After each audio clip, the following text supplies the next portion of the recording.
So we're starting here with a good position of the pelvis, the good position of the spine, shoulders sliding down your back, feet in line with your hips. Make sure your pelvis is in neutral, so the two hip bones, pubic bone, all on the same plane, and the natural curve of your spine with the rib cage relaxed. Breathe in through the nose into the side of the ribs. Breathe out, drawing in with the tummy muscles. So think of that 4-point connection, bottom of rib cage, pubic bone connecting under the tummy, two hip bones connecting in the same place. That's it, and then we're going to add a leg slide to that. So breath in to prepare. As you breathe out, draw in that 4-point connection and slide the leg. Take another breath. Exhale, use the tummy muscles to bring it back. Go to the other side. Exhale to stretch out.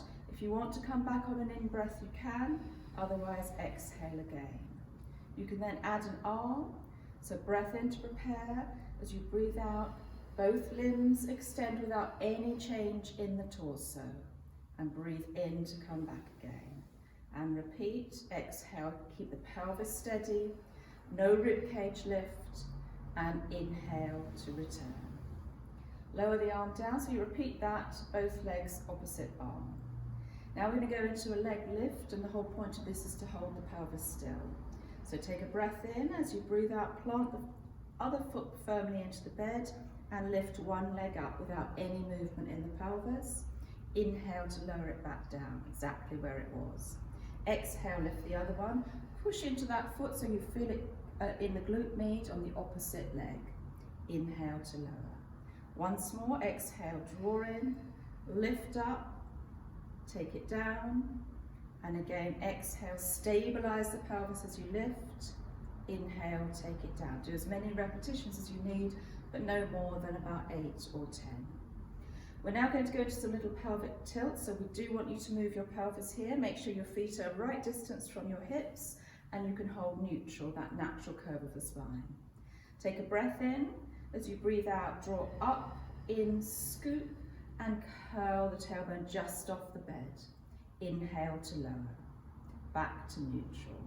Exhale again, draw up, in, scoop, curl, and curl back down. And again, exhale, draw up, in, scoop, and back down.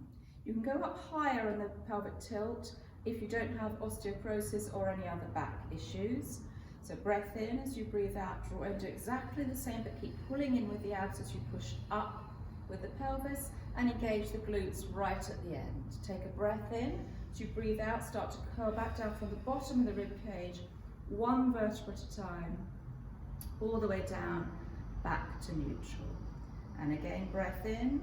As you breathe out, draw up, in, scoop, keep pulling in with those abs as you push up, up, up with the tailbone. Stop there, watch you don't hyperextend, take a breath.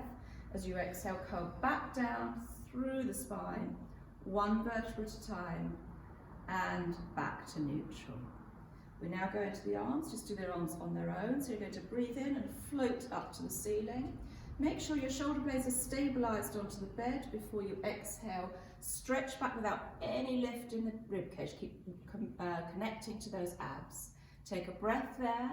As you breathe out, let the back do the work. Draw the shoulder blades down as you circle the arms around. Again, breathe in to float up. Stabilize. Exhale, stretch back without lifting the rib cage. Connect to the abs. Take a breath there. Use the strength in the back to circle the arms as though they're wings attached to your spine. One more breath in. Lower the shoulders down. Exhale, stretch back. Take a breath. Keep the elbows soft as you circle the arms all the way around. Now link the fingers, place them behind your head. Make sure your elbows are within your peripheral vision. Still holding neutral here, neutral spine. Take a breath in. As you breathe out, you're going to lift the chest up, but not move the pelvis, so that stays in neutral. Breathe in to lower. Exhale, lift up again, drawing in with those deep lateral abs. Breathe in to lower. Exhale, lift again, holding that pelvis as still as possible. Inhale to lower. Exhale to lift again. Inhale to lower. Again, only as many as you can do without losing form, no more than 10. And again, with osteoporosis, don't do this. Don't do it with any neck issues either. Okay, Heidi, so onto your tummy now. So you're going to relax your forehead onto your hands, keep your legs together. Again, you're going to try to hold neutral here with your pelvis. So you do a breath in again to the side of the ribs.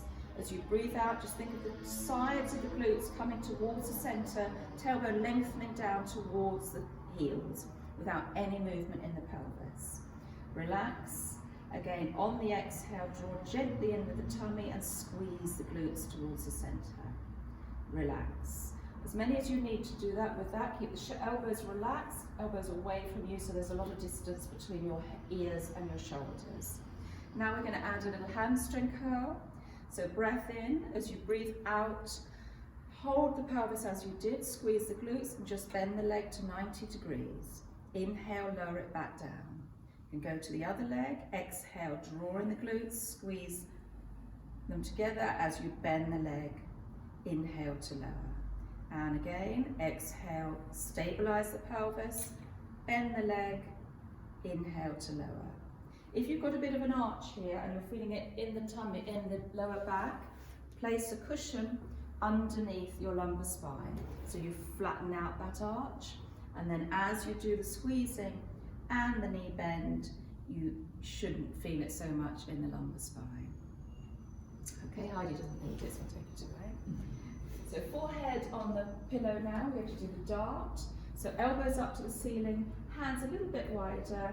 That's it. Again, you're going to do the same thing, stabilizing the pelvis. So as you exhale, tummy, squeeze the glutes, but just push the elbows down, don't lift up yet, just push the elbows down to the bed and they will draw the shoulder blades down your back and make you lift slightly and stretch in the opposite direction into the neck. Come down again. So all on the out breath, tummy, buttocks, elbows down, feel the shoulder blades drawing down as you stretch in the opposite direction. So you're really trying to work the upper back and neck.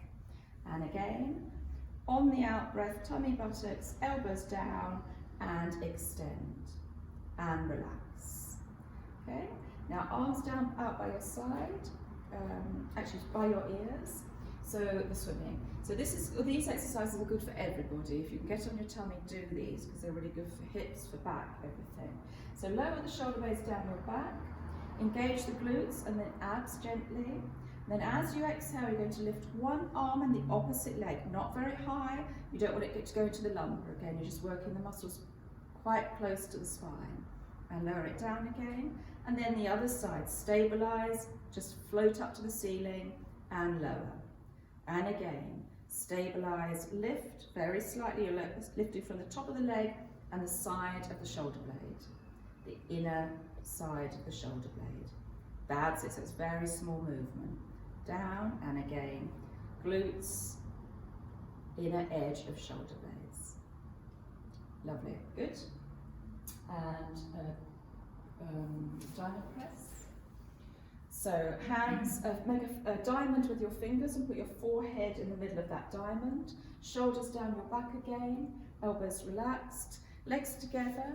You're going to do the same stabilizing of the pelvis. Take a breath in. As you breathe out, stabilize, draw down, pull the shoulder blades down, push into your forearms and lift your head. Just roll your nose away slightly as you lift so that you get in a good position here. And relax back down. So again, open the elbows, relax the shoulders. Tummy, buttocks, draw the shoulder blades down, push into your forearms, lift the nose very slightly and hold that position. Really good. Add that down. And one more. Again, relax, draw down, engage, and extend, and hold, and relax. Good. Now onto your side. So use a pillow for your head here. That's it. Make sure your hips are stacked one on top of the other, and your shoulders are stacked one on top of the other. If you want to, you can put a little towel under your waist to help keep that gap there. Now you're going to take a breath in. As you breathe out, keep the pelvis as still as possible and just float the leg up as high as you can go. You won't go very high to work this glute med on the side. The distance between the pelvis and the rib cage shouldn't shorten, it has to stay the same, and lower it back down. So again, on the out breath, make sure the leg stays exactly as it is. What you don't want to do is turn it up like that, the quad will lead, or let it come forward in front of you. Keep it in line with the hip. And down again. So again, as you lift, you're holding the pelvis still and you're feeling that glute med engage to hold it there. Okay, now bend both legs. Oh, I forgot to say here, if you've had a hip replacement or anything, make sure that you start the leg on some blocks so it's not on the floor. It's slightly higher, so the range of movement is less. Okay, and now with the clam, the same thing. If you have any hip problems, place a cushion between your knees, between your ankles. Make sure your feet are in line with your spine. Keep that lift under the waist. Take a breath in, and as you breathe out, start the movement from deep in these glutes, these external rotators, and open the knee up to the ceiling. Inhale to lower. And again, open, open, and lower. As you do this, if you can do it about against a wall, it's even better, but the hip mustn't move backwards, it's got to stay exactly where it is. That's it, like Heidi's doing. Okay, stay there. You can leave these in or take them out if you don't need them. Place both hands in front of you, palm to palm. Inhale, lift up to the ceiling and take the arm all the way back, following it with your eyes. Hold that stretch across the chest, the pecs, as long as you want to. When you're ready, inhale, bring the arm back up to the ceiling, and exhale to lower it back onto the arm. Once more, inhale up to the ceiling, exhale, stretch back, following the arm with your hand, with your eyes, I mean. Inhale, come back up, exhale, back down, and obviously you repeat that on the other side. And now we're going to go onto your back, do a hamstring stretch. So we're going to use a band here, but you can use anything. Use a tie or any long band of material. Remember to keep this leg down unless it's pulling into your back, in which case just bend it up and stabilize onto the floor. But the best stretch is to keep it down and long. Breathe into the stretch.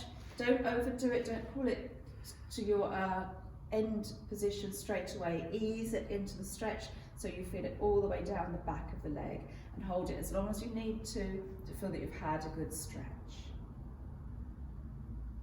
Okay, and then we need to stretch out the front of the leg, which is very important for a lot of people that sit down a lot. So you can hold on to one piece of furniture, that's it, and then place your leg on another piece of furniture and just sink into the standing leg so that the stretch is coming right from the hip through the quad down towards the knee.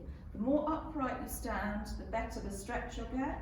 Don't forget to engage the abdominals, otherwise you'll feel it in the lower back. If you do feel it in the lower back, just tip slightly forward to take that away from it. But this is a very important stretch to get the leg behind the hips and counterbalance that sitting down position. Thank you.